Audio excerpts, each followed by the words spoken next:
आहे पाणी टंचाईची। उजनी धरणाच्या पाणलोट क्षेत्रात भीमा नदी पात्रानं ऐतिहासिक असं पळसनाथाचं मंदिर हे उजनीच्या उदरातून बाहेर आलेलं आहे। मुंबई पुण्यासह मोठ्या शहरातील पर्यटकांसाठी सध्या हे मंदिर पर्वणी ठरतंय। चला तर मग पाहूयात NDTV मराठीचा हा स्पेशल रिपोर्ट।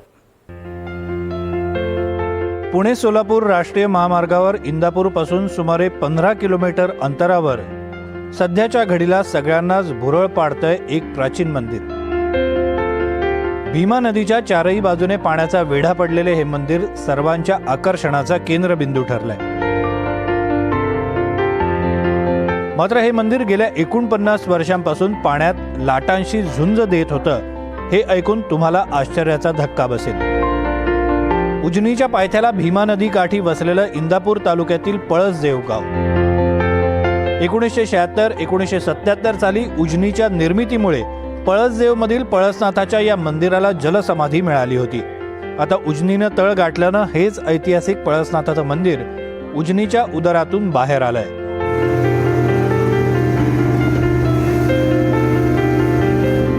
उजनीचं बांधकाम 1976-77च्या दरम्यान गाव पुनर्वसित झालं वर आणि पाणी 80ला आलं। 80ला आल्यानंतर 80ला पाण्यातच आम्ही पिंड काढली। मंदिराला पूर्ण येडा होता पण पिंड काढली, पूजाविधी करून गावकऱ्यांनी पिंड काढली आणि पिंड काढल्यानंतर पुनर्स्थापित 83 साली झाली आणि त्याच्यानंतर जवळजवळ 2002-03 पर्यंत मंदिर ही मोकळं झालं नाही, पूर्ण पाण्याने भरलेलं होतं आणि 2003च्या दुष्काळात मंदिर ही मोकळं झालं। मोकळं झाल्यानंतर त्या ठिकाणी लोक पाहण्यासाठी गेली। पाहणे आणि मंदिरचे शिलालेख जे आहे फार पाहण्यासारखे आणि मंदिर पाहणी करून त्याच्यानंतर परत पाण्यात मंदिर गेलं। त्याच्या 2-3 वेळा मोकळं झालं आणि आज 2024ला पूर्ण पाणी खाली गेल्यामुळं मंदिराचा बघण्याचा जो भाग आहे तो अगदी माणसं आवर्जून बघायला येतात। उजनीनं आपल्या कुशीत सामावून घेतलेलं 1000 वर्षांचा इतिहास असलेलं हे मंदिर आज देखील चांगल्या आणि भक्कम स्थितीत उभं असल्यानं हा मोठ्या कुतूहलाचा विषय बनलाय। या हेमाडपंथी पळसनाथ मंदिराची रचना पूर्णपणे फक्त 27 दगडी नक्षीदार खांबांपासून तयार केलेली आहे। उंच शिखर, लांब शिळा, मंदिरात विविध मदनिका, नागकन्या यांची नक्षीदार शिल्प, सभा मंडपाची अत्यंत सुरेख आणि देखणी मांडणी तसेच दगडी खांबावर उभे ठाकलेले हे मंदिर आजही अत्यंत सुस्थितीत आहे। हेमाडपंथी वास्तुशास्त्राचा अत्यंत अनमोल खजिना जणू आपल्या समोर उघडतो आणि पर्यटकांना नकळत एक सुखद धक्का देऊन जातो। अवर्षणाच्या काळात अनोखं विलोभनीय असं हे मंदिर आकर्षणाचा केंद्रबिंदू बनलंय। त्यामुळे इतिहासप्रेमी, निसर्गप्रेमींना या मंदिराची चांगलीच ओढ लागली।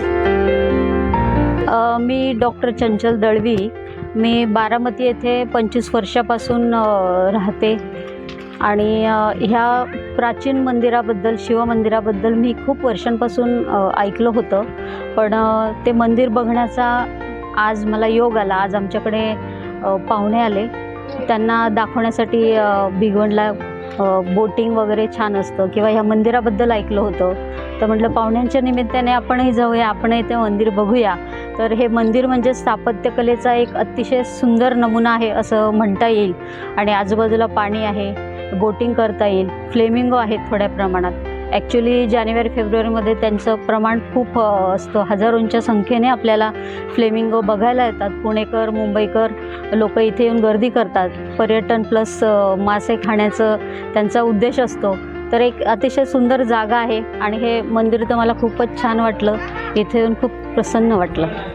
बऱ्याच मला वाटतं महाराष्ट्रामध्ये, अख्ख्या महाराष्ट्रामध्ये अतिशय प्रसिद्ध असणारं हे हेमाडपंथी जे मंदिर आहे ते मंदिर बऱ्याच कालखंडानंतर अतिशय स्वच्छ असं उघडं पडलेलं आहे, कारण की पाण्याची पातळी खाली गेल्यामुळं।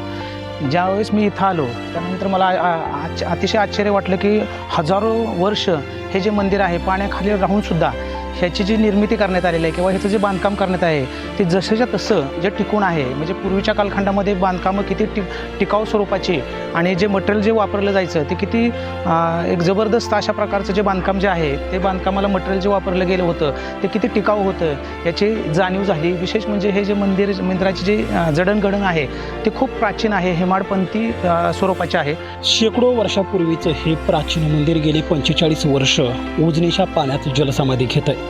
यंदा उजनी धरणाच्या पाण्यानं तळ गाठल्यानं उजनीच्या कुशीत सामावून घेतलेलं हे वैभव तब्बल 45 वर्षांना गतप्राप्त होताना दिसतंय आणि हेच वैभव पाहण्यासाठी संपूर्ण महाराष्ट्रातील पर्यटक आणि निसर्गप्रेमी या ठिकाणी दाखल होत आहेत.